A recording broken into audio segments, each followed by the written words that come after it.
The distant planet's rocky terrain stretched out like a broken promise, its surface a canvas of rust-colored stones and sparse, stubborn vegetation. Captain J. Park stood alone, his silhouette breaking the monotony of the landscape. The wind whispered across the barren ground, carrying tiny fragments of dust that danced around his weathered combat suit. In orbit above, the alien invasion fleet hung like a silent threat. Commander Hai Kim watched through her ship's advanced scanning systems, her confidence as solid as the metallic walls surrounding her. Humans were a species she had studied extensively, primitive, predictable, and utterly outmatched by the technological superiority of her Krellneck battle group. The colony settlement behind Jay looked fragile. Prefabricated structures clustered together, surrounded by protective barriers that seemed more like suggestions than actual defenses. Kim zoomed her targeting systems, analyzing every minute detail of the human's position. Jay wasn't moving. He simply stood there, one hand resting casually near his equipment belt, the other shielding his eyes from the planet's harsh sunlight. To the alien commander, he looked like nothing more than a simple colonial worker, completely unaware of the imminent invasion.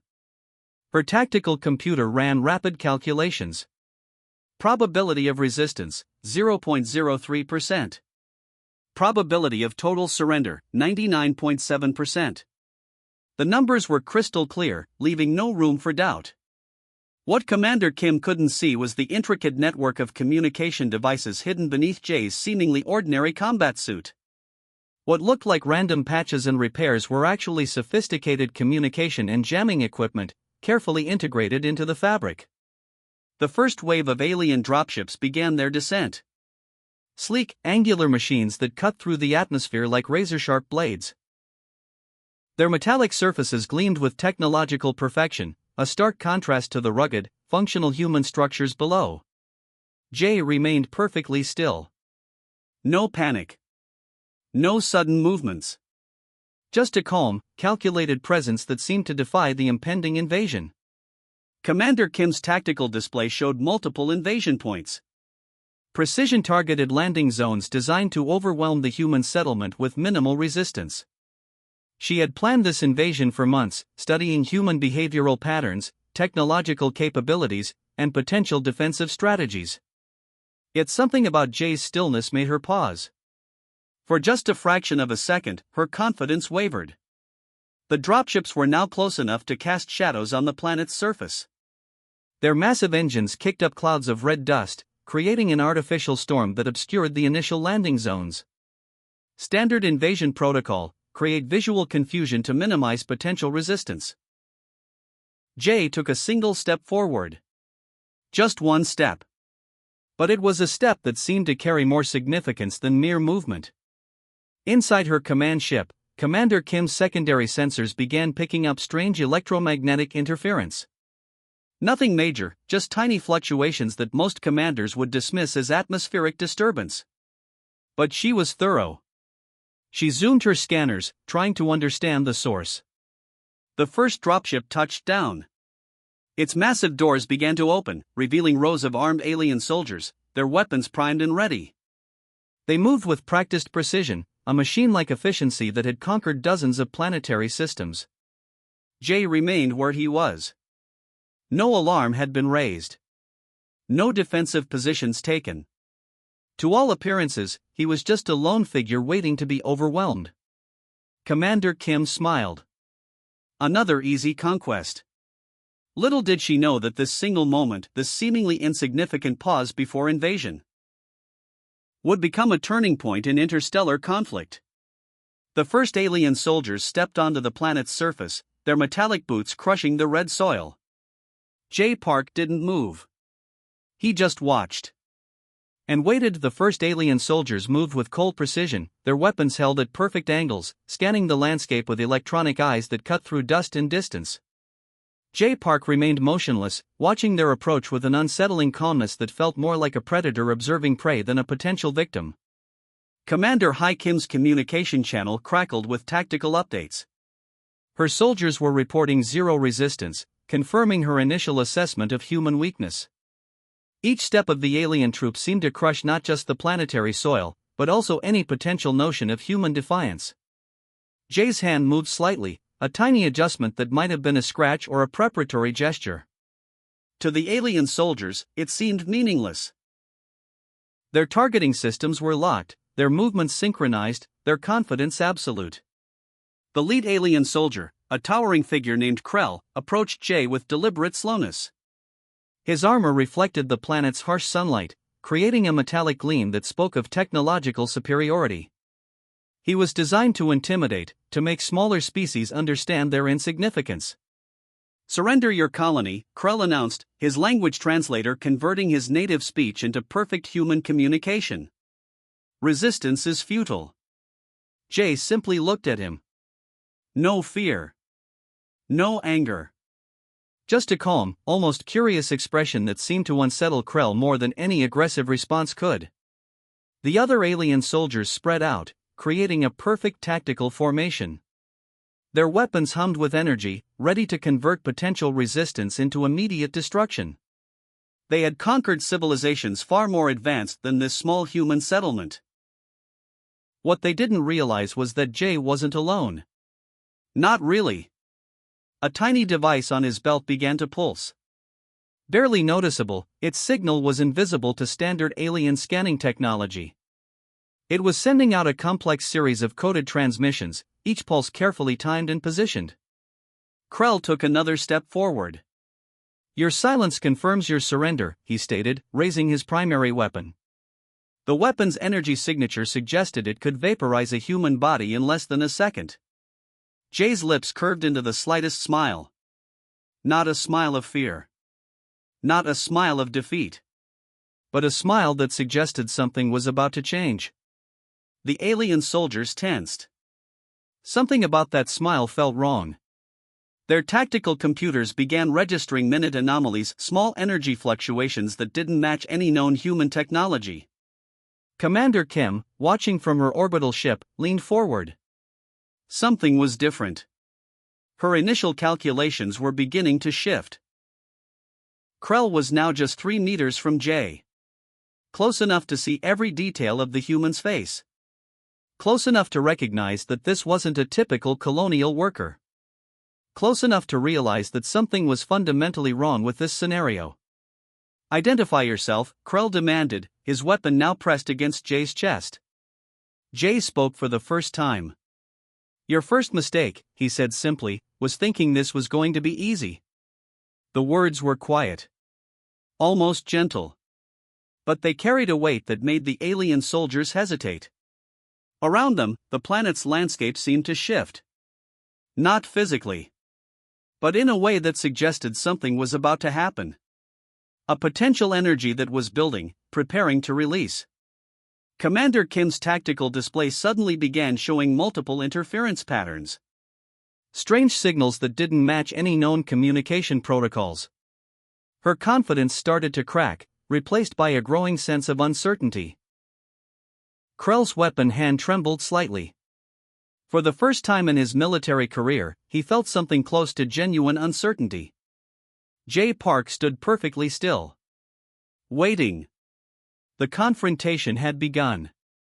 And nothing would be the same again. The moment stretched like tension wire. Jay's hand moved with sudden precision, not to attack, but to activate a small device tucked into his belt. Around him, the alien soldiers suddenly experienced a cascading system failure. Their advanced weapons began to malfunction. Energy cells flickered. Targeting systems went dark. Sophisticated communication networks collapsed into static noise. What looked like a simple mining colony tool in Jay's hand was actually a complex technological disruptor, designed to exploit microscopic vulnerabilities in alien technology. Krell stumbled backward, his armor suddenly weighing like dead weight. Electronic systems that moments ago hummed with power now hung uselessly against his body. His weapon, a pinnacle of alien engineering, transformed into nothing more than an expensive metal stick. Commander Hai Kim watched in disbelief. Her orbital scanners showed impossible data. A single human was neutralizing an entire advanced invasion force using what appeared to be repurposed colonial equipment. Jay moved with calculated efficiency. A communication relay meant for tracking colony supply routes became an electromagnetic pulse generator. A mining laser designed to cut through rocky terrain transformed into a precision targeting system. Each piece of equipment was not just a tool, but a potential weapon. The alien soldiers found themselves suddenly vulnerable. Their technological superiority, the foundation of their entire military doctrine, crumbled within seconds. They had expected total dominance. Instead, they discovered a terrifying truth: humans could adapt faster than any known species. Krell tried to issue commands. His communication systems were dead. His tactical armor, which had protected him through dozens of planetary conquests, now felt like a prison. He could only watch as Jay methodically disabled their invasion force. What the aliens didn't understand was that human survival had always been about adaptation. Every piece of equipment in the colony was a potential solution, every challenge an opportunity to innovate. Where alien technology was rigid and specialized, human technology was fluid and multipurpose. A cooling system from a damaged transport vehicle became a rapid heat dispersal weapon. A farming drone transformed into a sophisticated jamming device. Communications equipment became signal interceptors. Nothing was just a single-purpose tool in human hands. Commander Kim's confidence shattered. Her tactical computer showed something unprecedented: complete technological neutralization by what should have been a technologically inferior force. Jay moved between alien soldiers, his actions precise and calculated. He wasn't fighting. He was systematically dismantling their entire invasion strategy using nothing more than everyday colonial equipment. The planet's landscape, moments ago a potential battlefield, now became a classroom demonstrating human ingenuity. Every rock, every piece of equipment, every forgotten tool became a potential weapon of resistance. Krell realized the fundamental mistake in their invasion plan. They had studied human technology, but they had never understood human creativity. As system after system failed, the alien soldiers discovered a terrifying truth: technological superiority meant nothing against a species willing to break every rule of conventional warfare. Jay's actions weren't just about defense. They were a statement. A declaration that human potential couldn't be measured by traditional metrics of technological advancement. Commander Kim's invasion plan, meticulously crafted over months, collapsed within minutes. Not through overwhelming force, but through a series of unexpected adaptations that no tactical computer could have predicted. The colony behind Jay, which moments ago looked fragile and vulnerable, now seemed like a fortress of human potential. Every system, every device, every seemingly mundane piece of equipment carried the potential for unexpected resistance. As the last alien communication systems died, a profound silence descended. The invasion had transformed from a certain conquest to an unexpected lesson in human adaptability. Jay stood amid the disabled alien technology, a testament to a simple but powerful truth: true technological superiority wasn't about advanced equipment, but about the ability to see potential where others saw only limitations. The confrontation had moved beyond a physical battle. It was now a profound statement about the nature of human innovation. And it was only just beginning. The silence was more terrifying than any weapon. Jay stood among the disabled alien equipment, his presence transforming from a simple human defender to something more unsettling. Krell and his remaining soldiers felt a growing sense of psychological unease that no training could have prepared them for. Jay began speaking. Not in aggression. Not in threat. But in their own communication protocols, using perfect linguistic patterns that mirrored their tactical language. Each word was a calculated psychological strike, revealing depths of understanding that shattered their perception of human capabilities. Your invasion strategy, Jay explained calmly, was predictable from the first transmission. Your tactical approach follows a mathematical pattern that hasn't changed in 127 planetary conquests. The alien soldiers exchanged confused glances. How could a human know their historical invasion records? How could he understand their most complex communication systems? Commander Hai Kim listened in growing horror. Her tactical systems showed Jay was precisely reconstructing their entire invasion strategy, not just guessing, but systematically breaking down each decision point with surgical precision. Krell's confidence began to crack. The human wasn't just defending. He was dismantling their entire psychological framework. Each spoken word became a weapon more precise than any energy blast, targeting the very core of their military doctrine. Jay revealed details about their previous conquests that even the younger soldiers didn't know. He described tactical mistakes from campaigns decades ago, moments of vulnerability that had been carefully hidden from public records. His knowledge suggested not just research, but a comprehensive understanding that bordered on impossible. The alien soldiers' communication networks, though disabled, seemed to buzz with a new emotion: fear. Not physical fear of destruction, but a deeper psychological terror of being completely understood by a species they had considered primitive. Krell's armor felt suddenly heavy. His military training, which had seemed absolute moments ago, now felt like a fragile construct ready to collapse. The human wasn't just resisting. He was completely deconstructing their entire invasion philosophy. "You believe technological superiority guarantees victory," Jay continued, his voice calm and analytical. "But adaptation is our true strength. We don't just fight. We learn. Continuously." Commander Kim watched her tactical display transform. What had started as an invasion was becoming a profound psychological study.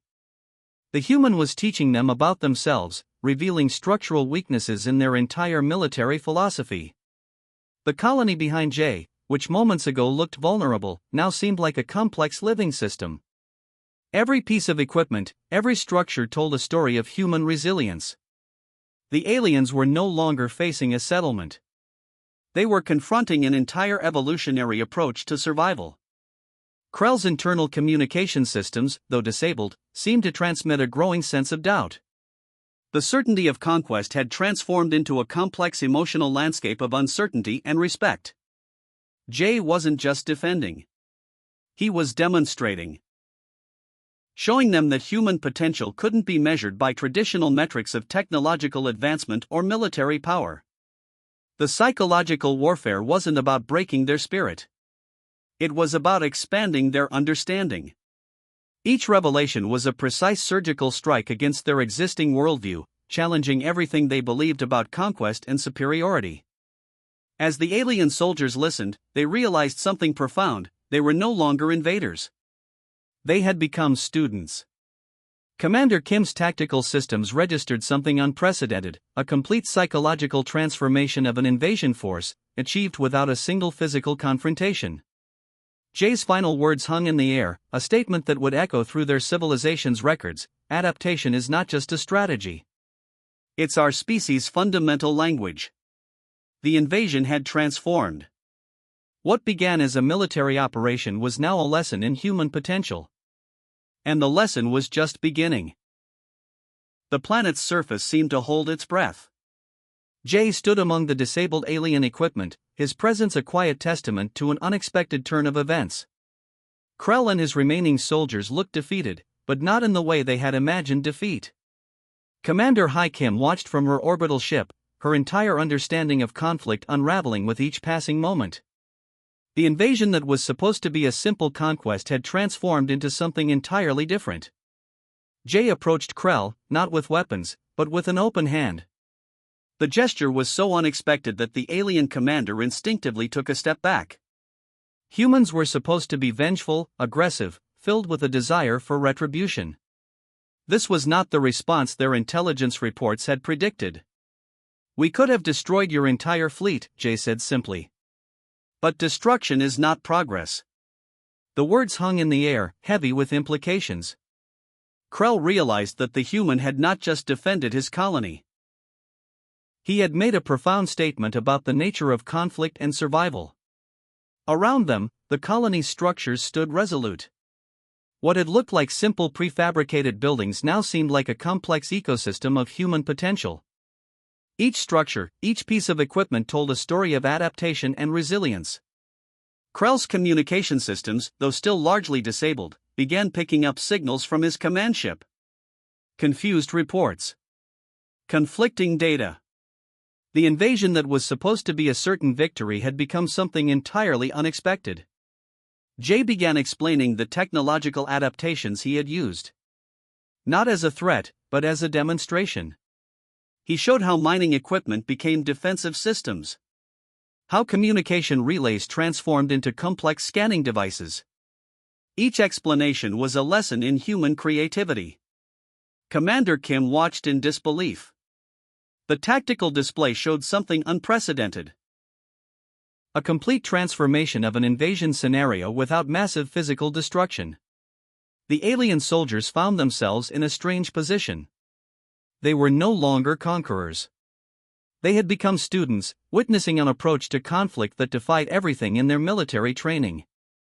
Krell's internal systems began processing an emotion close to respect. The human had not just defended. He had demonstrated a level of strategic thinking that challenged their entire understanding of technological warfare. "Your invasion was predictable," Jay said. "But our response never will be." The words carried a promise. A warning. A statement about human potential that would echo through alien communication networks for generations. The colony behind Jay seemed to breathe. Not as a collection of structures, but as a living, adaptive system. Each building, each piece of equipment told a story of survival and innovation. Commander Kim's tactical computers began generating reports that would challenge their entire military doctrine.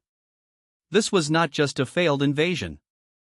This was a fundamental re-evaluation of what they understood about human capabilities. Krell made a decision that would change everything. Instead of continuing the conflict, he requested communication. Not as a conqueror, but as someone seeking understanding. Jay's response was unexpected. He invited them to learn. To understand. To see the colony not as a target, but as a potential partner. The planet's surface, moments ago a potential battlefield, had transformed into a classroom of human potential. As the alien ships began their slow retreat, something profound had happened. The invasion was over. But the real communication was just beginning. Humanity had not just defended itself. It had expanded the very definition of conflict. And the universe would never be the same again.